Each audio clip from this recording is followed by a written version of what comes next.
Hello students. पिछले class में हम लोग फ्लूइड डायनेमिक्स कंप्लीट कर चुके थे। चलते हैं प्रॉपर्टीज ऑफ मैटर के नेक्स्ट टॉपिक पर। इसका नाम है सरफेस टेंशन।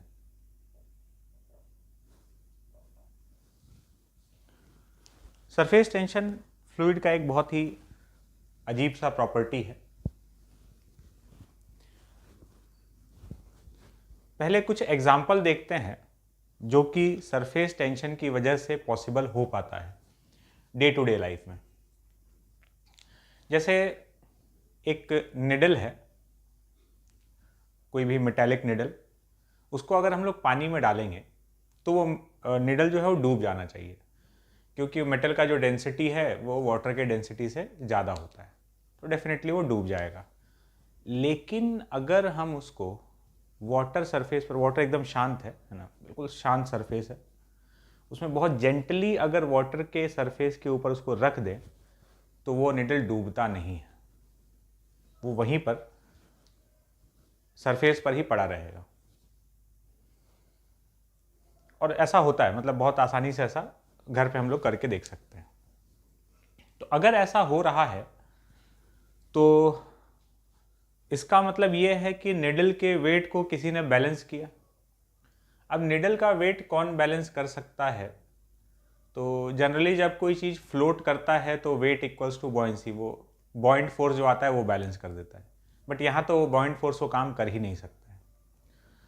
तो यहाँ कुछ और फैक्टर काम किया है जो कि निडल को डूबने नहीं दिया है। और जेंटली इसलिए बोल रहे हैं कि अगर पानी में जरा सा हलचल हुआ तो फिर वो निडल डूब जाएगा। क्यों ऐसा हो रहा है ये समझ में आएगा बात आगे। और भी कुछ चीज़ है, जैसे कि कहीं पर पानी वगैरह अगर इकट्ठा हो जाता है ना, तो उसमें मच्छर वगैरह पैदा हो गया, तो ये एडवाइसेबल रहता है कि कहीं पर गंदा पानी जमा ना होने दें, ठीक है, नहीं तो क्या होगा, वहाँ पर मच्छर वगैरह पैदा हो जाता है और फिर वो बहुत तरह का बीमारी। मेन बात ये है कि तुम देखोगे कि मच्छर वगैरह जो है वो पानी के सरफेस पर बैठा हुआ रहता है ना, सरफेस के ऊपर बैठा हुआ है, और मच्छर जो है वो नहीं डूब रहा है। तो वहां पर उसका वेट कौन बैलेंस कर रहा है? बॉयंसी। बॉयंसी के लिए कुछ वॉल्यूम तो डूबा होना चाहिए ना, तभी ना डिस्प्लेस लिक्विड का वेट बॉयंसी आएगा। मच्छर वाटर के सरफेस पर बैठा हुआ है, ऐसा नहीं कि कुछ पोर्शन उसका डूबा हुआ है जिससे बॉयंसी आ रहा है, नहीं, वहां पर कुछ और ही फैक्टर काम कर रहा है। एक और चीज, जैसे कोई पेपर अगर हम लोग लें, पेपर का पीस, और उसको ऐसे पानी में डिप करें, यहाँ मान लो जरा सा एकदम इसको पानी में खाली टच किए, तो हम लोग देखेंगे कि यहाँ ऊपर तक पानी चढ़ जाता है, पेपर जो है वो ऊपर तक गीला हो गया, थोड़ा ऊपर तक। तो यहाँ पर भी जो फैक्टर काम कर रहा है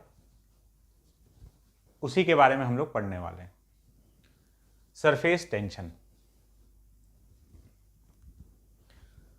एक और चीज़ है, जैसे जब कपड़े धोने के लिए जो डिटर्जेंट का यूज़ किया जाता है, डिटर्जेंट सोप वगैरह जो भी यूज़ कर रहे हैं, तो सादे पानी से कपड़े धोने की बजाय उसमें डिटर्जेंट का इस्तेमाल किया जाता है। तो उसके पीछे केमिकल रीजंस भी हो सकता है, बट एक उसके पीछे रिस्पॉन्सिबल फैक्टर सरफेस टेंशन भी है। डिटर्जेंट मिला देने से कपड़ों का सफाई बहुत बेहतर तरीके से होता है, and responsible factor is surface tension, one of the responsible factors. और भी अदर केमिकल एक्शन वगैरह कुछ हो सकता है, बट एक फैक्टर ये है। तो आप समझते हैं कि सरफेस टेंशन है क्या चीज। अब सरफेस टेंशन जिस प्रॉपर्टी के बारे में हम लोग बात करने वाले हैं उसको फ्लूइड के सिर्फ फ्री सरफेस से मतलब है। जो लिक्विड का फ्री सरफेस है वही वही फ्री सरफेस इस पूरे चैप्टर में डिस्कस होने वाला है। लिक्विड के वॉल्यूम से यहां पर कोई भी मतलब नहीं रहेगा। देखो,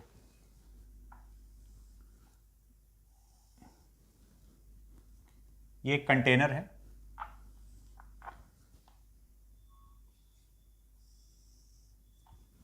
कंटेनर में कुछ लिक्विड है।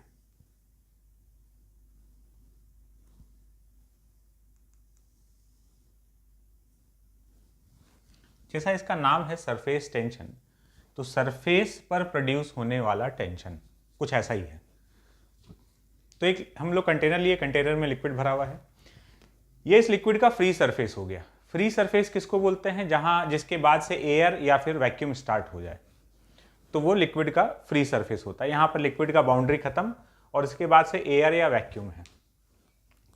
यहां पर भी लिक्विड का बाउंड्री खत्म, ठीक है ना, लेकिन ये फ्री सरफेस नहीं है क्योंकि इसके बाद कंटेनर का सरफेस है, एयर या वैक्यूम नहीं है। तो ये लिक्विड का फ्री सरफेस है।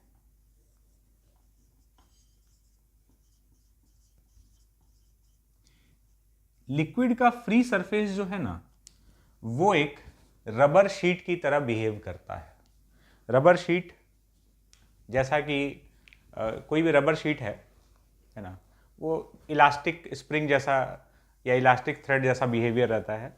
शीट को ऐसे खींचो तो उसमें टेंशन आ जाएगा, और किसी रबर शीट पर हम कोई ऑब्जेक्ट रख दें तो क्या होगा, वो रबर शीट थोड़ा सा दबेगा और उसके वेट को बैलेंस करने के लिए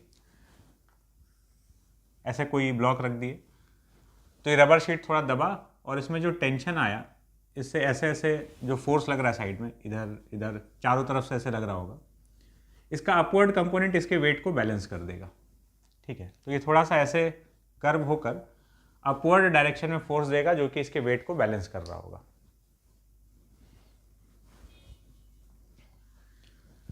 लिक्विड का फ्री सरफेस भी एकदम एक रबर शीट की तरह, एक टेंस्ड रबर शीट की तरह, एक खिंचे हुए रबर शीट की तरह बिहेव करता है। इस सरफेस में एक टेंशन है। क्यों है, इसका कारण समझते हैं। देखना,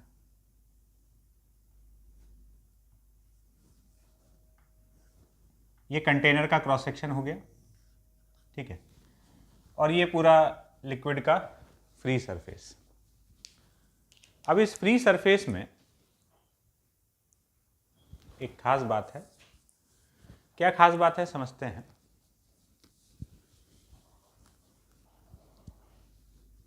ये ऐसा कुछ क्रॉस सेक्शन है, तो रेक्टेंगुलर टाइप का कंटेनर मान लो। तो ये जो फ्री सरफेस है ना, ये बिल्कुल एक खिंचे हुए रबर शीट की तरह है। और ये रबर शीट, जब रबर शीट कहीं बांधोगे तो क्या होगा, चारों तरफ से जहाँ जहाँ से अटैच होगा वो वापस अपने नेचुरल लेंथ में आने के लिए सब तरफ से फोर्स लगा रहा होगा। तो ये जो ऊपर वाला मेम्ब्रेन है, ये जो ऊपर वाला फ्री सरफेस है, ये चारों तरफ से ऐसे कंटेनर को पुल कर रहा है। क्यों कर रहा है ऐसा, ये समझने के लिए फ्री सरफेस के पार्टिकल्स को देखते हैं। ये लिक्विड का फ्री सरफेस जो है, क्या है कि अंदर कोई भी जो पार्टिकल है ना, चारों तरफ से इस पे फोर्स लग रहा है।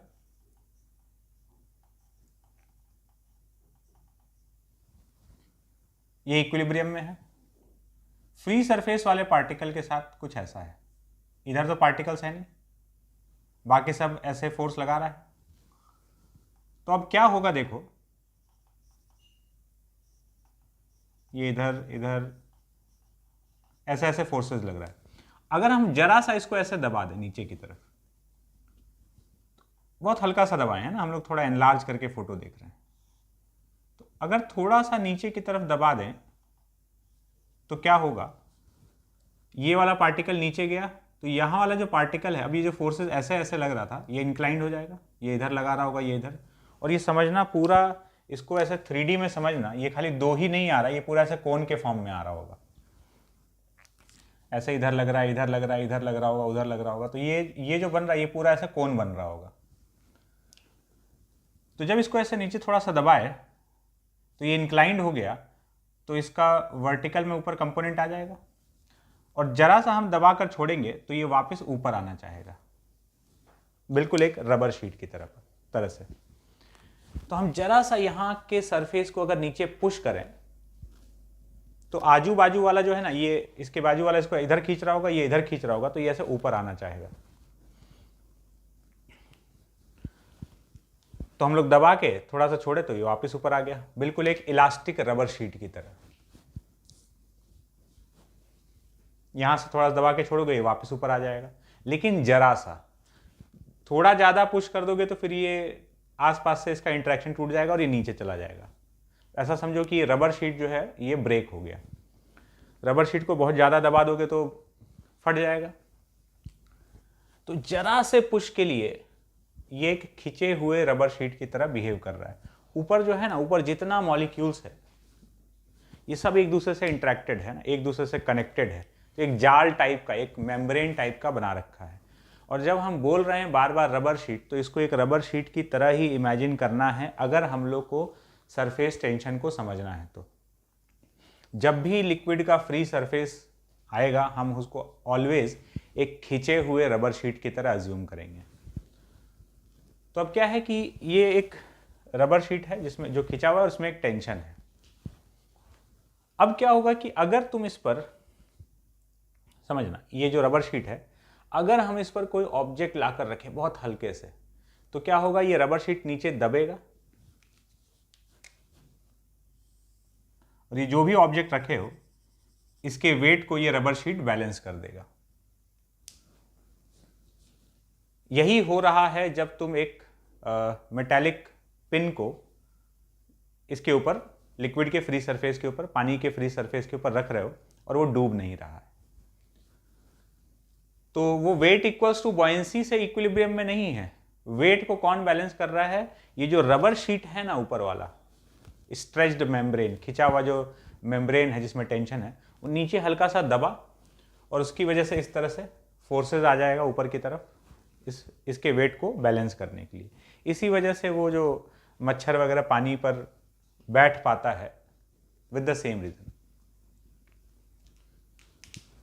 तो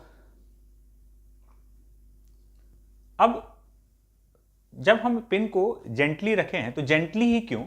क्योंकि अगर हम थोड़ा सा हलचल के साथ रखेंगे तो क्या होगा, ये मेम्ब्रेन जो है ना उस मोमेंट पर ब्रेक कर जाएगा। अगर पानी के फ्री सरफेस में हलचल हो रहा होगा तो मेम्ब्रेन ब्रेक कर जाएगा, और जब मेम्ब्रेन नहीं होगा तो फिर इसके वेट को ये रबर शीट बैलेंस नहीं कर पाएगा तो डूब जाएगा।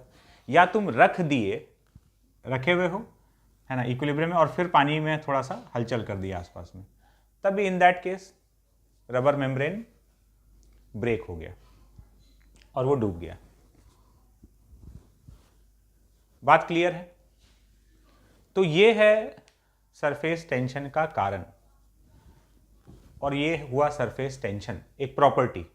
और ये किसी भी लिक्विड के पास ये प्रॉपर्टी है कि उसका जो फ्री सरफेस है ना, जहां से वो एयर या वैक्यूम स्टार्ट हो जाता है, वो फ्री सरफेस सब का पार्टिकल सब एक दूसरे से कनेक्टेड है और एक पूरा एक मेम्ब्रेन टाइप का बना चुका है।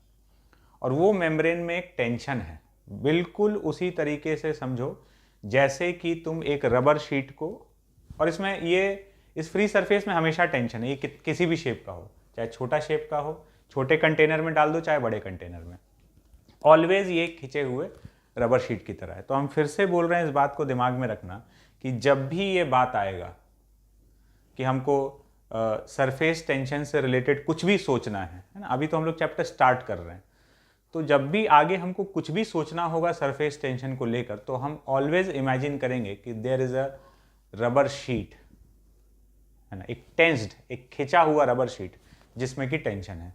जैसा वो रिएक्ट करने वाला है वैसा ही लिक्विड का फ्री सरफेस रिएक्ट करने वाला है।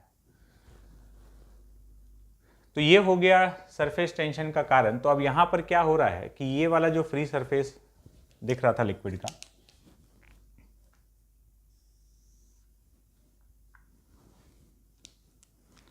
ये ऐसे, क्योंकि खिंचा हुआ है तो वापस अपने शेप में आने के लिए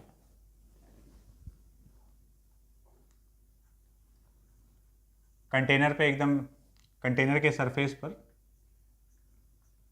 चारों तरफ से फोर्स लगा रहा होगा ये रबर शीट। हम क्या बोले, जब भी इसको इमेजिन करना हो एक रबर शीट बांध दो। तो अगर तुम एक रबर शीट यहाँ कंटेनर में ऐसे बांध दोगे तो चारों तरफ से कंटेनर को खींचेगा। तो बिल्कुल ये लिक्विड का फ्री सरफेस एग्जैक्टली वही काम कर रहा है।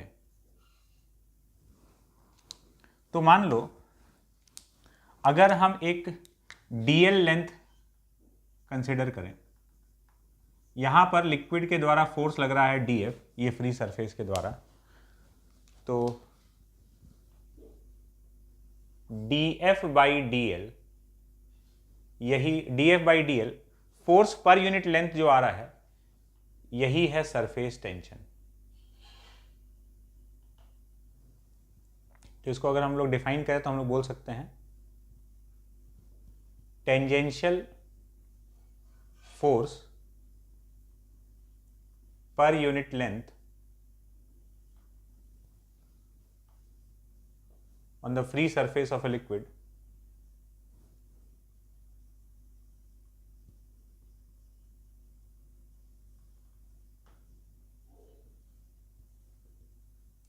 is called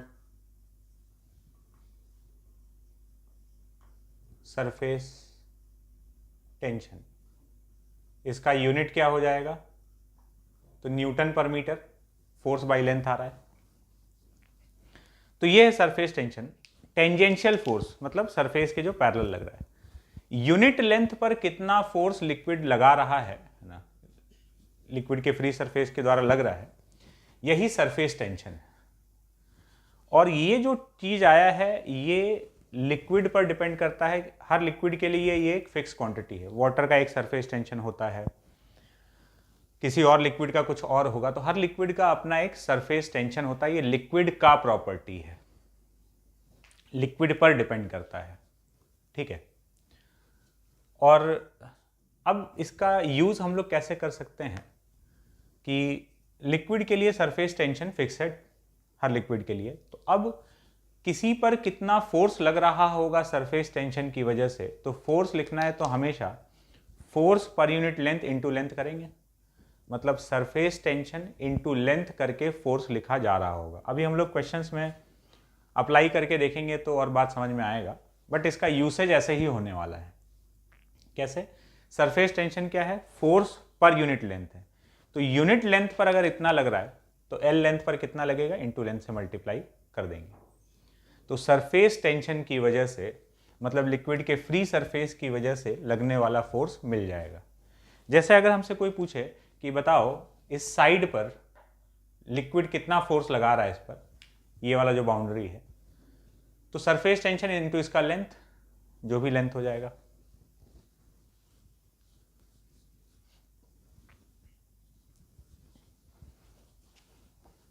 एक क्वेश्चन देखते हैं।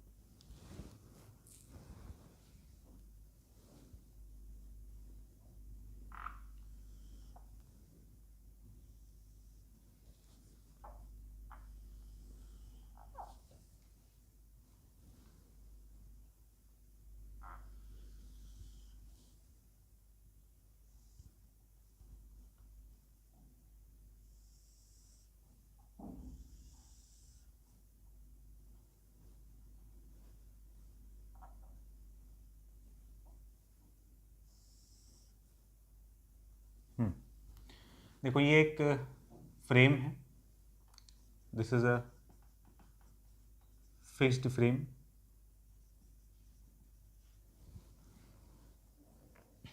और ये एक वायर है, this is free to slide. ये स्लाइड कर सकता है, वायर इस पे रखा हुआ है।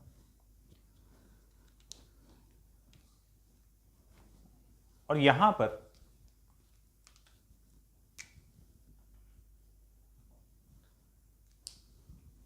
ये एक लिक्विड का मेम्ब्रेन बना हुआ है, लिक्विड का एक layer.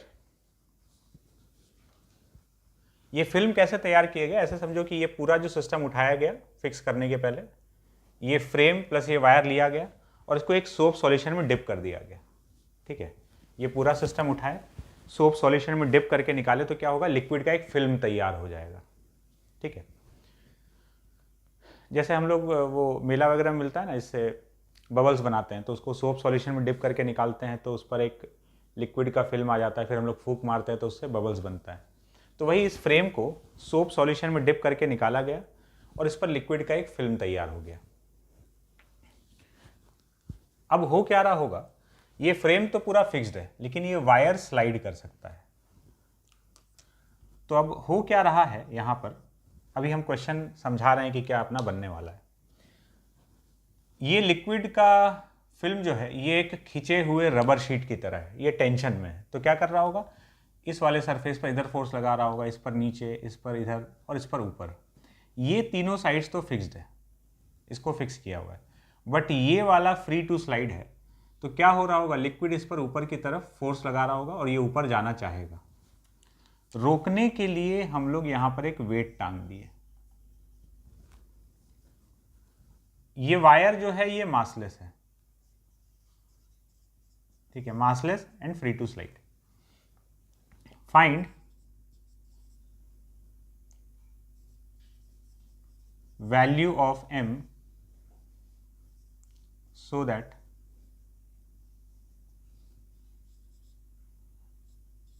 wire is in equilibrium, wire equilibrium पे रहे।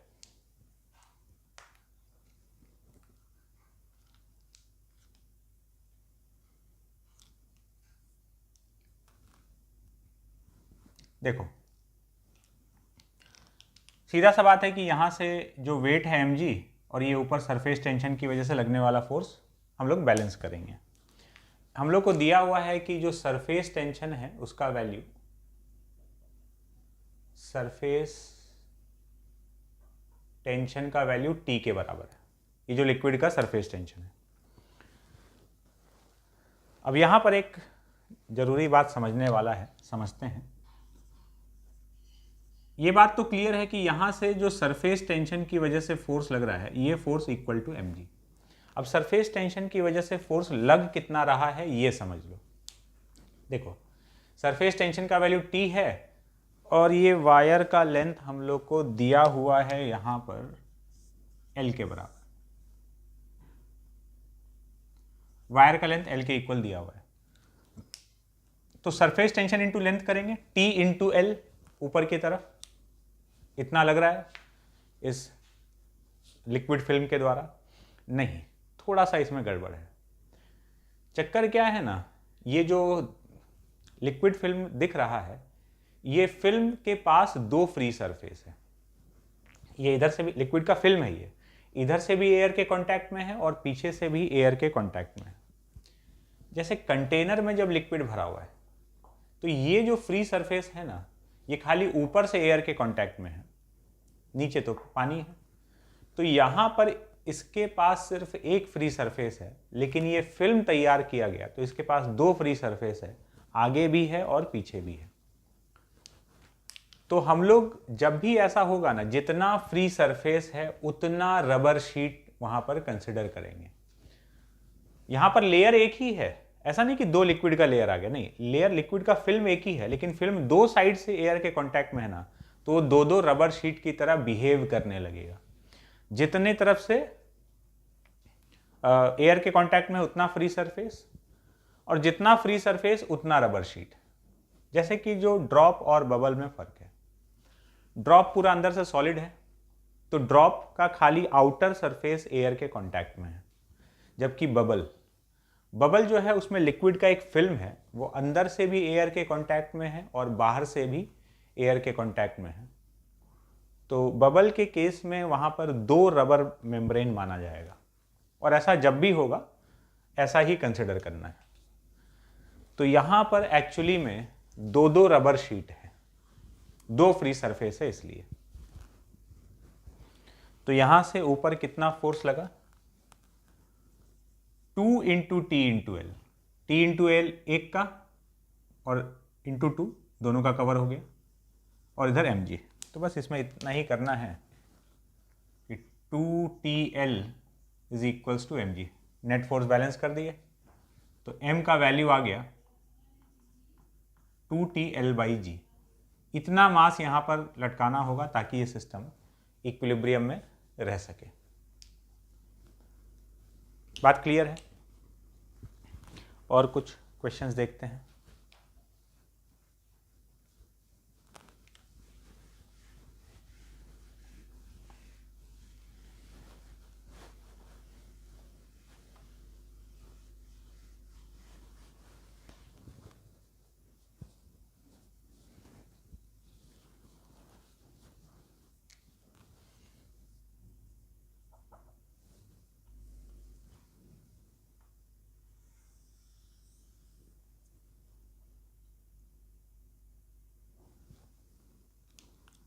ये एक सर्कुलर फ्रेम है और एक रिंग टाइप का समझ सकते हो। इस रिंग को एक सोप सॉल्यूशन में डिप करके निकाला गया तो ये एक फिल्म तैयार हो गया। इसका सरफेस टेंशन T के बराबर, रेडियस जो है रिंग का that is equals to R। यहां पर ये एक सोप फिल्म तैयार है।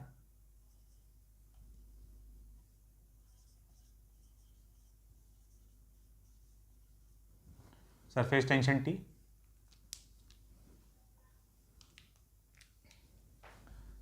Find.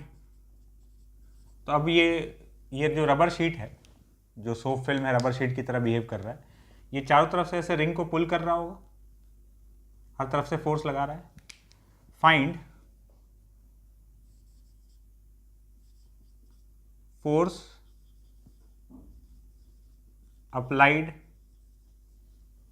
By the film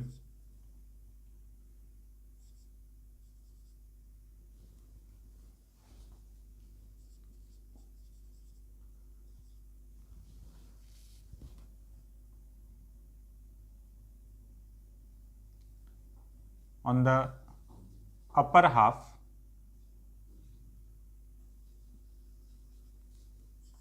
of the ring। इस रिंग के अपर हाफ पोर्शन पर, अपर जो सेमी सर्कुलर पोर्शन है उस पर कितना फोर्स अप्लाई किया जा रहा है लिक्विड के द्वारा, ये कैलकुलेट करना है।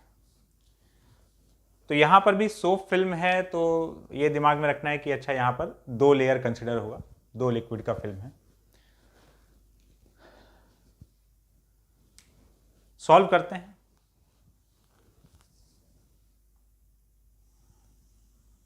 ये सेमी सर्कुलर पोर्शन, खाली इतने का डायग्राम हम बना रहे हैं। अब इसमें जो फोर्स लग रहा होगा वो देखो इस तरह से, हर जगह ऐसे जो भी लेंथ है उसके परपेंडिकुलर इस तरह से। ये वाला लेंथ है तो ऐसे लग रहा है, इधर ऐसे लग रहा है, तो हर जगह पर डायरेक्शन अलग अलग है। सीधा सरफेस होता तो सीधा सरफेस टेंशन इंटू